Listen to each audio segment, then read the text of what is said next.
It does what it want to do.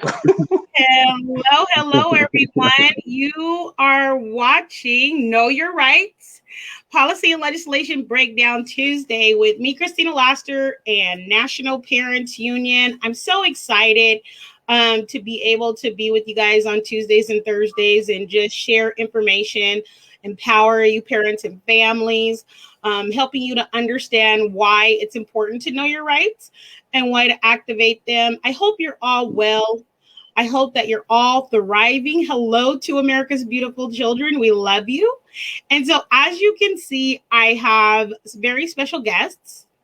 One of them being Bernita Bradley, who is with National Parents Union, one of our fierce advocates and delegates over in the Midwest region. And the other guest, amazing guest I have is Jimmy Hoffmeyer, who is now known as Justice for Journey's dad. And so we want to go ahead and talk about that, right? And really allow him the opportunity to share his story from his own mouth so that people aren't putting words or creating narratives or trying to make anything else up or even try to like make sense of something that we really just can't make sense of, right? Like, I think that part of the problem has been in this whole thing about people believing us as parents has been, well, it doesn't make sense. Well, there's a lot of things that we feel like don't make sense either. And that's why we're looking for things to change. So go ahead and announce yourself and tell the people who you are and where you're at, Jimmy. Hi, I'm Jimmy Hoffmeyer. I am Journey Hoffmeyer's dad, and I live in Mount Pleasant, Michigan. And Bernita. Forgive me, I thought you was just telling him to introduce himself. So I'm Bernita Bradley. I'm the Midwest delegate for the National Parent Union and owner of the Village and Engage Detroit in the city of Detroit. Right. And we appreciate having you both. Right. Jimmy, you know, I wanted to just talk about what happened, you know, and I know you told this story so many times. Like, Yeah. I talk to you and I'm like, look, you ain't got to explain yourself to nobody, right?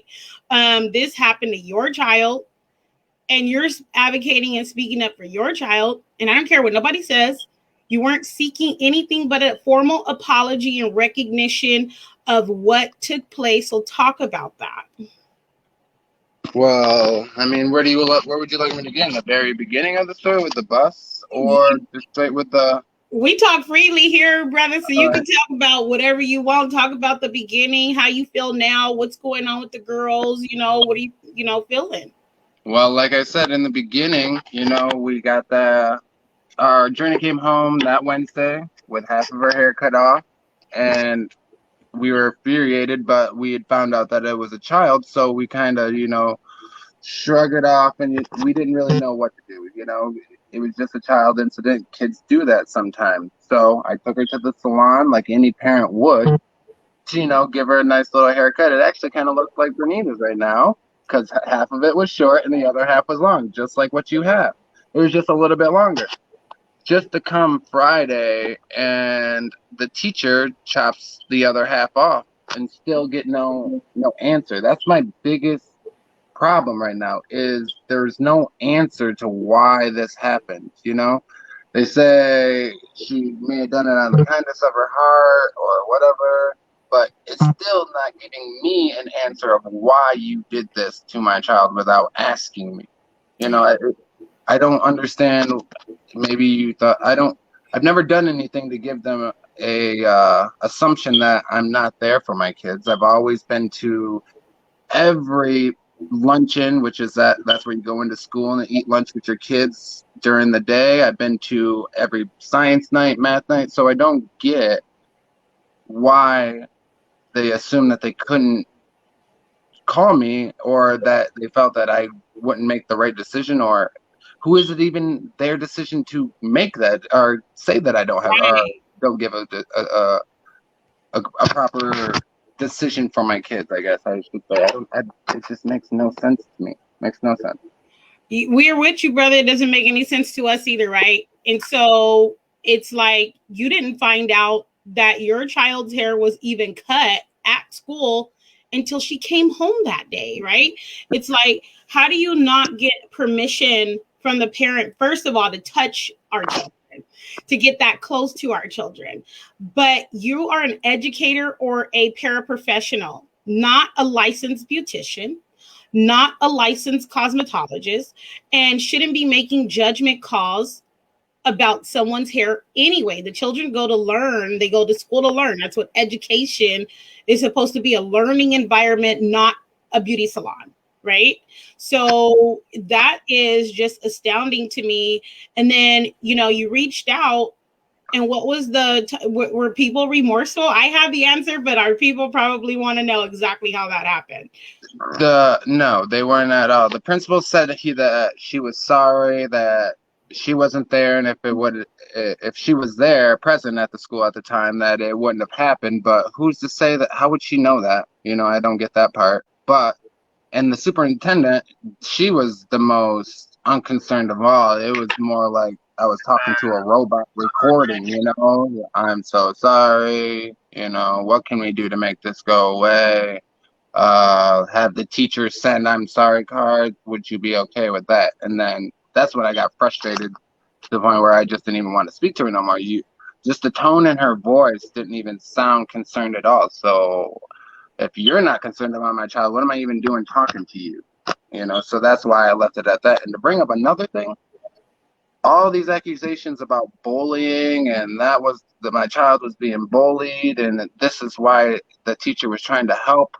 Yeah, I heard a parent at the meeting last night address that their child was bullied, and the school addressed it immediately. Mm-hmm. So if my child was bullied as well, you felt the need to contact that other person, but couldn't contact me to tell me that my child was being bullied, and that was an excuse to cut her hair. So I don't get how that adds up. Yeah, you're concerned about one parent, but not the other. You know, like. Yeah. And this is what we see, and people are like, oh, I heard people saying like, oh, there isn't a racial component. Yes, there is, because let's just pause right here, and then I'm going to let Bernita chime in. If I were the librarian, or you were the librarian, or Bernita, and we decided that we were going to do this to a white child that had lice, like, I'm just going to cut it all off, right? I really think that the witch hunt would be on, right? And we would probably be in jail the same day. Okay. And the whole town would be outraged and coming to chop our heads off. You know what I mean? And Pretty so much. I can just imagine, like, if I had made this decision and said, well, you know what? It's spring break. We don't have time to talk to you. What do you want me to do? Send you sorry cards in the mail? Or, oh, it'll grow back. Well, your child had lice and I just cut it all off, right? Think about that. Like, think about the dynamic of that. And that wasn't even within their wheelhouse or ability to do. And I'm going to let Bernita go ahead and chime in, because I know she's feeling some type of way about this situation, just as we all are. Yeah. So the reality is, you spoke a little bit before on another call about how that teacher had said things prior to this little kid cutting, or supposedly little kid cutting your daughter's hair, right? And so when we see adults in any space and they're ostracizing or singling out a child, that can prompt two things in another child. That can prompt that other child to either become a protector of their friend, or that can prompt that other child to become a bully themselves. Because after all, Miss So-and-so or Mr. So-and-so said this about you, Journey. So now I feel this way about you, right? And the second component is the fact that, like you said, you never gave me even the privilege to address it myself as a parent. You never even called me if there was bullying going on, or if there wasn't. You never called me or anything. And how do I supposed to feel as a parent? The other thing was, when we first met you, like, your whole goal was explaining away, like, you felt so bad for your own daughter that you couldn't even like think like how to even put into words everything that had happened, because you were just infuriated. So we know how many times as a Black man that has gone wrong in this country, right? Oh, and yeah. you live in a predominantly white community. say for instance, you had been at that school and acted fool with them. Where would we be right now, right? You know, they Not would have talking most about definitely locked you up for And a that's whole different everybody's show, been right? asking me, like, I can't understand why you're so calm and why all this nonsense, but I'm not trying to be calm because I want to be. I'm trying to be calm because I have to be, because me Mm, being calm and cool headed is the only way we're getting these things addressed. If I was to go in and yeah, outrage and go cut the teacher's hair off, it would never have been brought up about Journey's hair ever being touched, because the main story would have been what I yeah. did, not what had happened to my daughter. And I wasn't trying to make it about Hmm. myself, because it's not about me. It's about her and Yeah. her happiness and how she just destroyed it by a haircut. And if they knew Journey at all, which is the biggest thing, you must not have known my daughter, because you should have known that she praises her hair. So right. you as a teacher, you're already lacking there. Why are you not? You should know your students by then. You know, like it'd be Yeah. one thing if everybody had met her, but Journey is sassy with her hair. She's flicking it. She's looking in the mirror all the time. You know, like she knows As she she looks should be, right? good. And that's So okay. now Right? that don't happen no more. You know, See, you don't see her in front of the mirror no more. I promise just, you. I gotta step back a minute because there's so many mama bears that can relate right now and papa bears that are furious. I want to just give a shout out and a thanks to everybody that pulled up on that board meeting last night. I mean, it was Mm, 500 plus mm, people to literally say, y'all need to do right. You guys need to do yeah. better.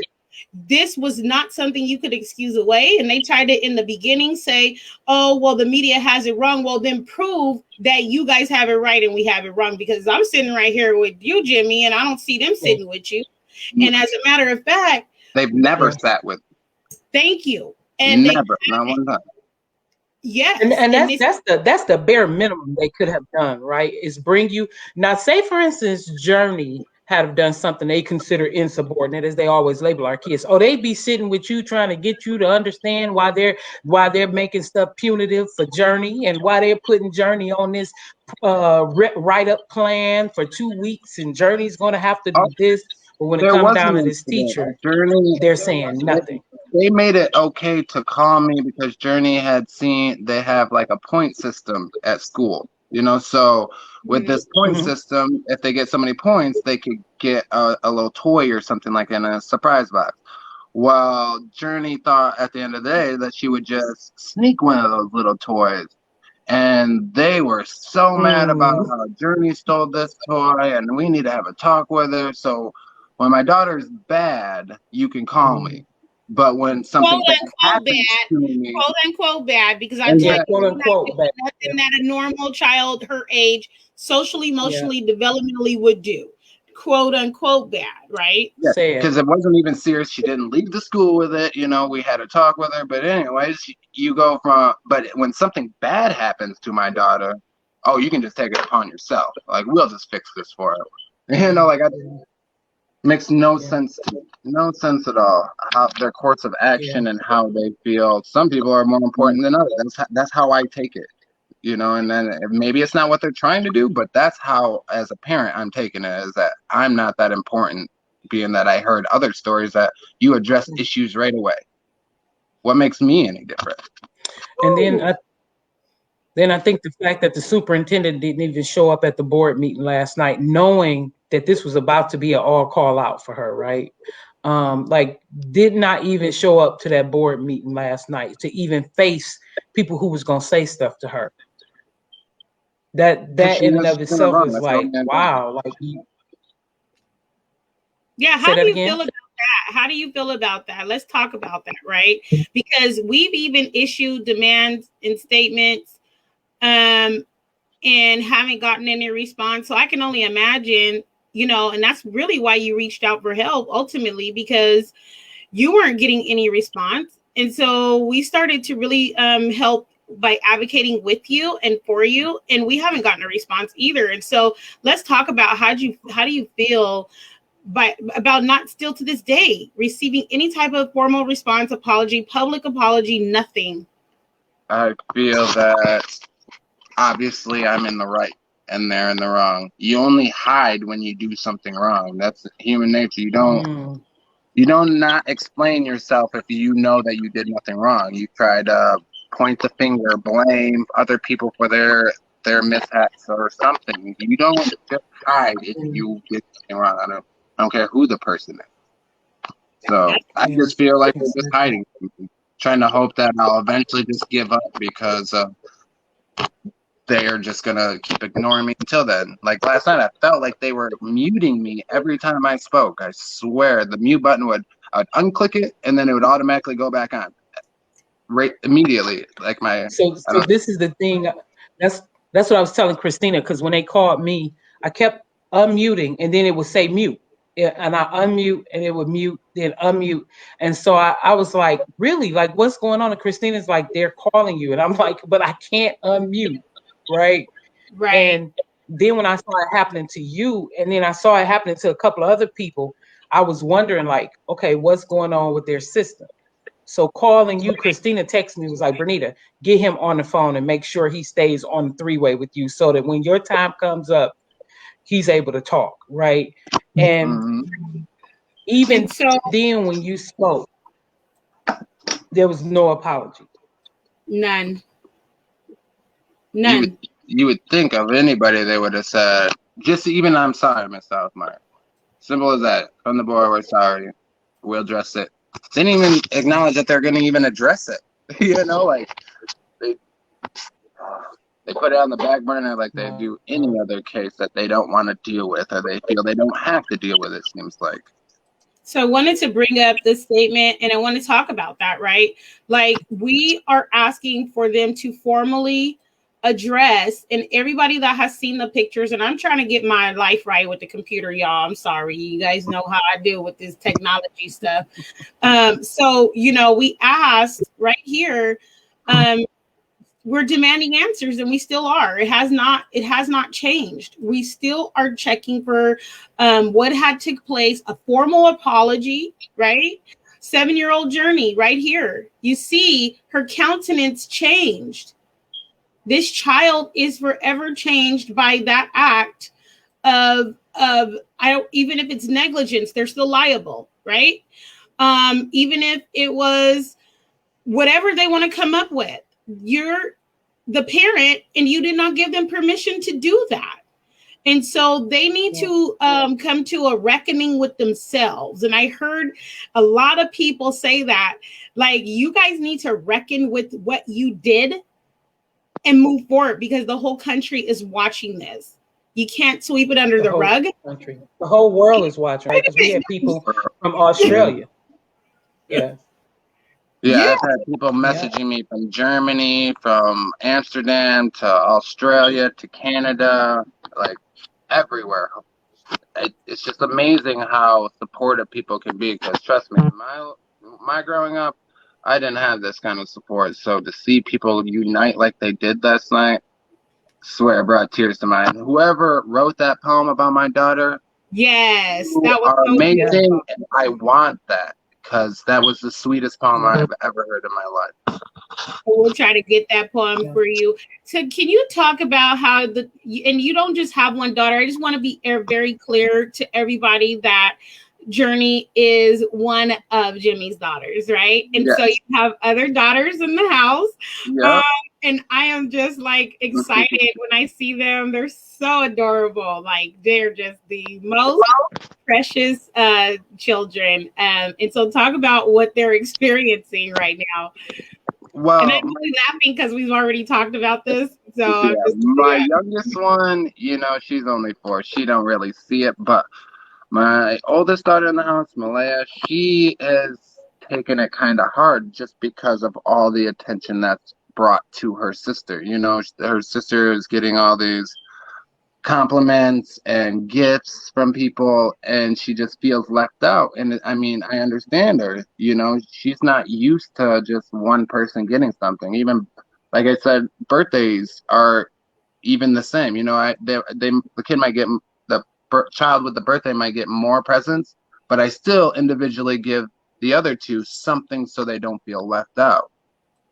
Right. Even though it's a bad thing, she's looking at it as Journey's being spoiled and she's the center of attention, and it's not what I'm trying to do, but it makes it hard to stay focused on the main issue, but also be a parent at the same time and not make them feel unfair or unwanted, because that's what it feels like. Everybody's eyes are on Journey, and she feels invisible now. Right. And so we definitely want to be mindful that Jimmy and the Hoffmeyer family has 3 daughters. And if people are reaching out and giving gifts, which has been a beautiful offering on behalf of the national community, thank you all. But just make sure that you add a little something for the other girls, because you know how it is. Yes, growing up. And so we definitely want to just be mindful of that. And we're so appreciative. And so everybody knows, it's not even gifts to them are anything. They are very humble children. So even the smallest thing is going to matter the same as a big thing to them. So it's not about the size or what you did. It's just, even if it was a card, you could have sent Journey a gift and her a card, and she would have felt the same love as she did, or as if it was a normal present. She just wants to feel important too. Right. And so we appreciate all of the love and kindness that has been poured out into the Hoffmeyer home during this trying time. And they're definitely going to continue to need that love and support, because as you know, she went to school and got all her hair cut off, and that's going to be something that's going to require healing therapy. It's going to take a while for her hair to grow back. It's not something that's going to automatically grow back. And I know that, there are people that are offering, hair as hairstylists, licensed ones, offering things. And so we are just so very grateful. I wanted to bring this up to talk about the board meeting and what we demand and are still waiting for, right? And I don't know, can you guys see that, or is it little? I mean, it's a little bit little. If you could blow it up just a little bit. Let me see what I can do for the people. All right. You know what? I don't know how to blow it up, y'all. So what I'm gonna do is just go ahead and read it. How about that? So it says this, okay? We at the National Parents Union are supporting and empowering the family to ensure their children receive the best education possible and without harmful incidents, which should be automatic, right? But sometimes you have to remind people of what their job is and what it is not. We have advised the family around what should be sought, and they are in agreement. The following are in need of resolve. For a formal apology to the Hoffmeyer family for violating their rights and cutting Journey's hair without parental advisement or consent. Formal consequences to the educators and staff who decided to act without parental permission, guidance, or consent and cut Journey's hair. Damages based on the injury and mental anguish that have taken place. Formal policies in this or any other manner that indicate discriminatory practices. We want those to be prohibited based on race, ethnicity, hair type, texture, or style. And we're talking about incongruence with what I'm going to show you. Hi, baby. About the Crown Act. Hi. You say hi? And so resolve to follow the law and not assault children in any way. Resolve to have best transparent practices with a spirit of respected collaboration as parents are co-partners in their child's education. And resolve to follow the law and best practices when requests are made according to different laws or acts that are already existing, Freedom of Information Act, and also just communications, returning emails to parents.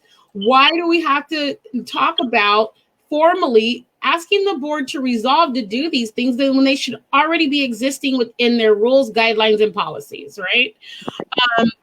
And so that is what we're demanding. And I don't think that it's unreasonable at all. This is something that should have automatically taken place, and I just wanted you guys to know that we're still waiting. We haven't received that formal apology. Have you received a phone call or apology? I haven't heard from them since the day I switched to schools. So Tuesday, a week ago. Wow. But being that I said no, I didn't want to, they haven't talked to me since, and that's when I wasn't allowed on the school grounds anymore. Is when I wouldn't keep her there. When you wouldn't keep her at the school that cut her hair off. Yep. That was when I wasn't allowed there. No and just, and just talking about that, like they were trying to stop you from being on the school grounds. You weren't up there antagonizing anybody. You wasn't up there starting something. You just wanted to come up there and pick up your daughter, because at that point you had resolved the fact they're not going to give you an apology, so you'll pursue it other ways. But they didn't even allow you on the school grounds. Nope.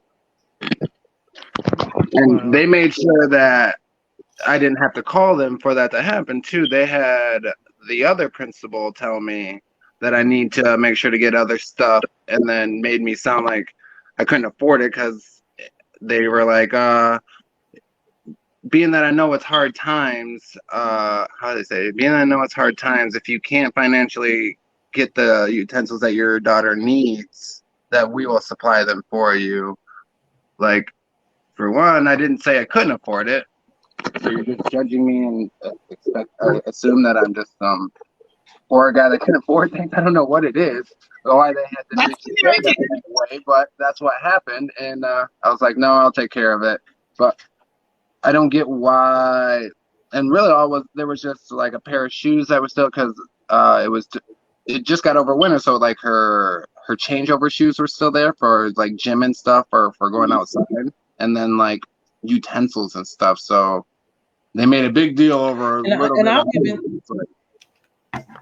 I'll even say, like, think about the fact that what Journey left behind there. Journey left behind friends there. She left behind familiarity, right? And here they are attacking her and pushing her out of her comfort zone. And now this baby got to rebuild everything and gain trust back with adults. That now she's probably looking at adults like, dang, do I trust? Do you like me? Are you going to treat me? Because so I remember when my daughter was bullied in second and third grade, right? And that was a time when my daughter just really stopped liking adult teachers to some extent. Like, she didn't trust them. And the adults that she did trust, she hovered around them a whole lot. But when she saw an adult treating one child wrong, my baby was like, and that affects their learning. That's going, So are you planning on pursuing like some type of social emotional support for Journey moving forward? Yeah, she has her therapy session, or like evaluation, I guess you would call it, this Thursday. And from there, they already were saying that they're going to do it, because they had already heard as well what had happened before I could even finish the conversation with them. That's how far it already had spread. But I did want to bring up, being that you did make that relation of what kids see, they mimic kind of thing, Journey was already getting pressured about her hair being a certain way already. And who's to know that child did not see those actions of the teacher trying to, quote unquote, fix her hair, because Journey said multiple times her teacher was trying to fix her hair or style it for her, and even that I feel like is out of line. Like, why are you touching her? Like, why would you want to? That's someone else's kid. I don't see how you feel you have the place to. So this other child, being that they are in the same class and on the same bus, has witnessed this teacher doing that to her. So was their hair cut out of fun, or was it cut because that teacher pointing out flaws in Journey's hair and that student reacting to it? Right. And again, they are not credible authorities on hair texture, styles, and types. And so speaking about that, that's why when we've been fighting and pursuing justice for Journey, we've also been including hashtag Crown Act, right?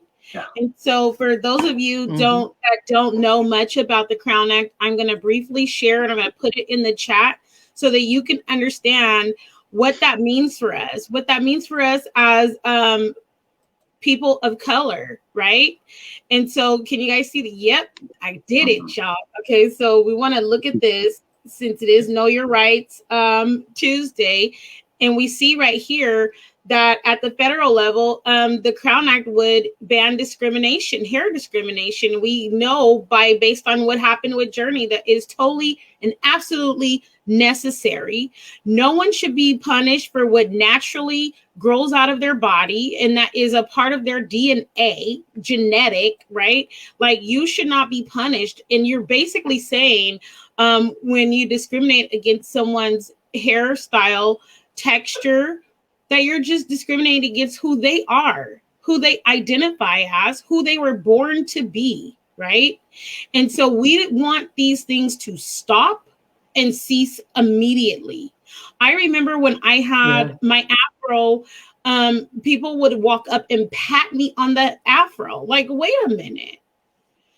You don't even know me and you petting on me like I'm a little pet, like I'm a chia pet or something. Like, don't do that. And how many girls that I went to visit on high school campuses that said the first thing that people notice about them is when they got their hair changed, the teachers call it out. Like, oh, did you get your hair done? Oh, you changed your hairstyle. Why is there no other child in a class except for our children that have to be called out about their hair? Why are you focused on whether our children's hair is curly or in two puffs or patting me on my afro? Why is it that when I walk up to you and you don't look like me, I'm not concerned about your hair? That requires some introspection, right? Because that is an indicator of who we are. And as Black people, especially, we value our hair. I know Journey was growing hers from the time she was born until it got sheared, like our sister Vivette Dukes said at the board meeting last night. You guys sheared her like a sheep, right? And so this is going to be very vital. And I'm going to turn it over to Bernita as I share this in the link, the chat. I mean, the comment. And so thinking about even that, I honor the Indigenous woman who got up from the board table last night, right? She sat there for as long as she said she could take it. And when she got up there to speak in public comment, one of the volunteer board members got up there and she spoke out on behalf of how important hair is to our cultures, right? Even into Indigenous people, and how our hair signifies something to us, and how historically we have been brutalized over our hair. Indians were scalped, and that's basically what they did to your baby. They scalped her. They did a modern day scalping. They are constantly doing it to children when they have players on fields and they cut their braids off because someone deems them unfitting for the position that they're in. Who are you to even demonize a child like that, or make a child feel that what grows naturally from them is not good enough for you?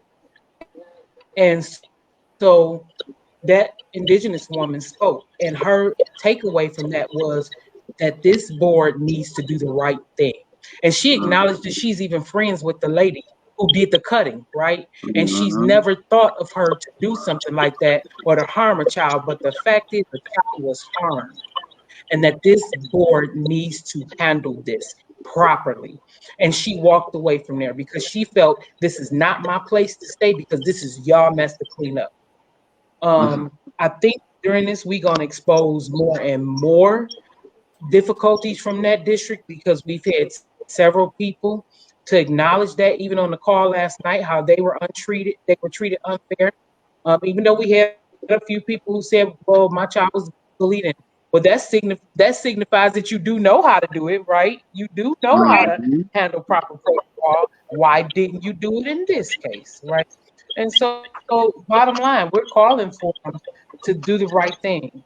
Like I said last night, we're demanding 10 days for you to turn over this video. We are demanding that you address this and you let us know what is going to happen. And let's put an all call out to all schools, right? All schools across this country.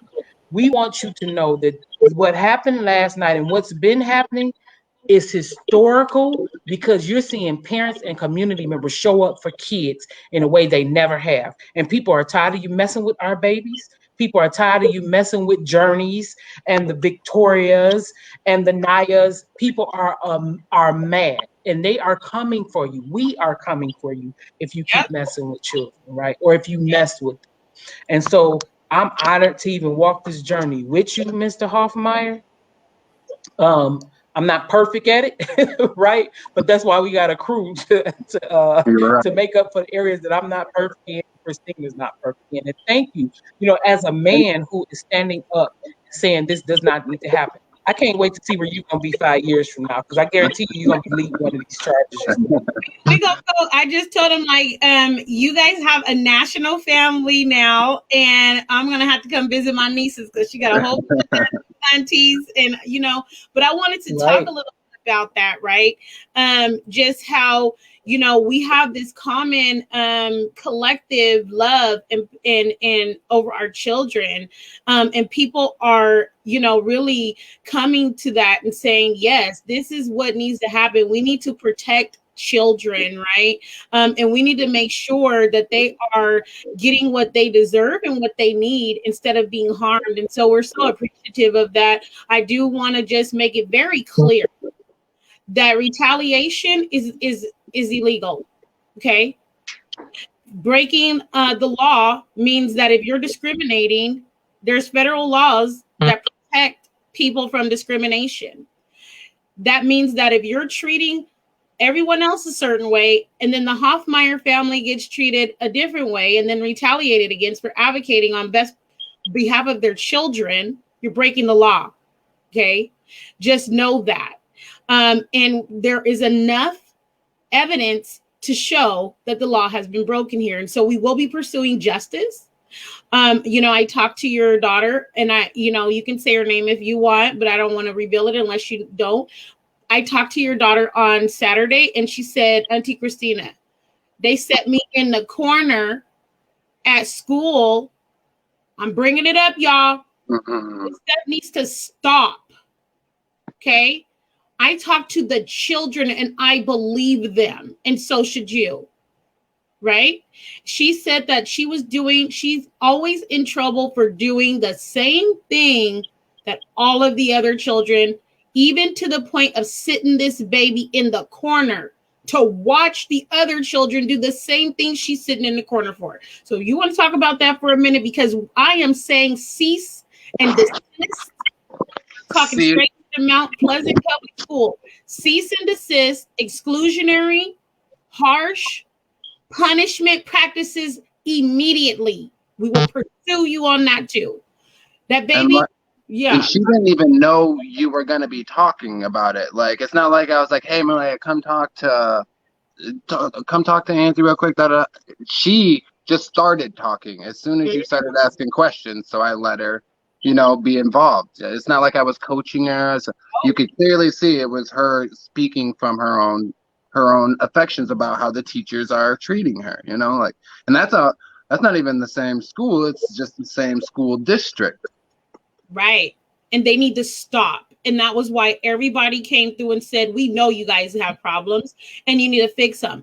And I think when children feel safe, and I appreciate the fact that she felt safe, and I told her, thank you for sharing this with me.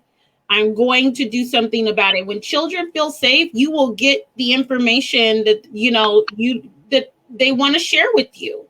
When they don't feel safe in a situation, then they're not going to say anything. And so I'm so grateful that she said something, because she should not be getting mistreated in any way, shape, or form. We're talking 9-year-olds, y'all. Babies. These are babies. Wow. Growing and developing, and you're going to mistreat. And then you got enough audacity after you cut her sister's hair to then sit her in the corner on Friday, as if it's not going to come for you. Yeah. Are you serious? And so, I say enough is enough. We need to protect our children. And that has to happen by any means necessary, but definitely within the legal realm and space, and what's ethical and what's right. And when people fail to act ethically and morally, then we got to be there to escalate certain things and show them like, no, we will not tolerate this type of stuff. And so I just wanted to, you know, bring that up so that she understands that we are pursuing for her too. Okay. That's not okay. Mm-hmm. Yes, we are. Yes, we One are. of the biggest messages I got from last night that I feel like they should do is that training. Because, like you said, someone patting you on the head, that person that patted you on the head probably didn't mean anything by it, but by not understanding our culture or us, it offended us without him even knowing. So then that's happening everywhere. So if these teachers are honestly not trying to make it look a certain way, then they need to agree to the proper training of how to deal with stuff, because obviously you don't notice what you're doing when you're doing it if it's really not what you're making it out to be. So, and that's not me. That's on you to make that. Everybody know not to touch a black woman's hair, first of all. Okay, like and then second of all, touch my hair. touch a black woman's hair. Okay, I don't care. I ain't. As a matter of fact, we supposed to be social distancing. Why are you so close? You feel me? Second of all, 6 feet. Give me my 6 feet. I need my 6 feet. My hair needs my 6 feet. Right, my hair needs my 6 feet. So give my hair 6 feet. So to that point, right, like you are actually, you don't see them going around doing this to other kids, right? You don't see them, and that's the side effect they do. They try to antagonize the other kids, or they try to antagonize kids to get to the parent. So now they picking with the other baby, right? And it's like we've seen it happen. We've seen it happen because they want to push you out of districts. They hope you just leave. They hope you just be unsatisfied and leave, right? Well, they don't have to worry about that. I plan on leaving anyways, but you're still going to answer my questions and let me know what's going on. You know, like as soon as I find the proper school, I'm going to move them out. But I don't want to. They've already missed so much school with COVID. I have to keep them in for at least, even though it's a different school, I have to keep them educated while I figure this out. It's not something I can just snap my fingers and have happen, you know? Yes. So we're gonna make sure that happen. We're gonna make sure that happens. That's what National Parents Union. We are parents supporting each other. Voice of parents. Jimmy, you even said if any parent needs you to pull up on a board meeting, I'm down, dude. Anyone that has my back, I'm always. We done activated Jimmy. We done activated Jimmy. Jimmy said, "Tell him about." I told you we gonna see Jimmy. We gonna see Jimmy at everybody's board meeting from now on. Like, excuse me, promise. Excuse me. Well, I never knew how effective it could be. You know, it's not. Well, you don't see, like, even our normal board meetings. I've tried to go to them, and then you see a bunch of high class white people that only get to speak their minds, and so you feel so invisible. So what do you even? You don't try to. But seeing everybody come together, and I hope it does affect how quickly they do this. Even if not, that unity alone was special to me. I never felt that a day in my life, and I want to feel it again. So next board meeting. I'm gonna be on you like, Jimmy, let's go board meeting. Come on. And we gotta sit through hours, so we're gonna make them sit through hours too, right? So we're gonna shut it down every single time. Well, you know, I just thank you again for being willing to share your story. We're gonna continue to be there to support. I'm definitely praying. Want to visit my nieces, gonna be willing to fight for them. They can definitely call us up, call me anytime. But you know, I wanted you to get your story out because so many people was trying to like make excuses and justifications. And and there has to be more to the story. There has to be more to the story. Yeah, the half that they have. Right. People are like, well, did she feel sorry for her? Whatever. Keep your hand on my child's head. How about that? That's what Jimmy just said. There has to be more to the story. The part y'all ain't telling, right? The only part that you all know is the part that I know. The rest of it, I have I can't speak for them. Right. But if they want to keep silent, all these accusations that people are making up on their own isn't helping them either. So they better speak something up, or otherwise it's gonna get bad. Because all people are gonna think is one thing, And if they want to deny the racism thing, then you better say something, because the whole world thinks one thing right now, and the only person that can change that is you. So, to me, there's no justification or excuses. Journey no. went to school to receive an education. She did not happen to just stumble upon a beauty salon, right? And so this child went to school one way and exited a way she was not intended or created to be. We call that structural harmful exploitation. Keep your hands off our children, period. Okay, end of story.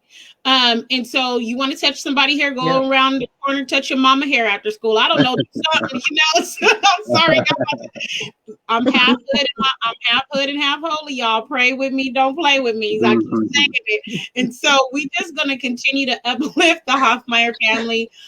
In any way. Bernita, I'm gonna let you close it out before I go there with the fire and the flame. I just wanted to give you the opportunity to speak for yourself, Jimmy.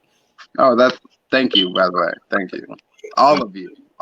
Everybody that's commented, everybody that's messaged, you are so everyone welcome. that's been to the board meetings, and just wanting to, even if you didn't go to the board meeting, the people that are just sending messages telling my daughter that she's beautiful with or without hair, and just showing that you care.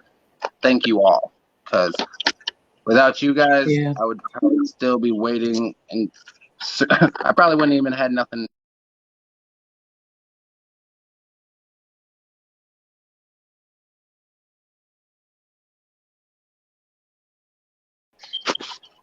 Yes. So we're asking all of those senators, Senator Booker. Here we have a Senator Anthony, State Rep Anthony. Anyone who is pushing for the Crown Act, please share justice for Journey. We are also asking that anybody who was not able to make public comment last night, to please go onto their website and share with their superintendent any public comment that you were trying to make, because we still had a long list of people who were waiting to make comments when it went off. And we would love for you to share that with them, share it on social media.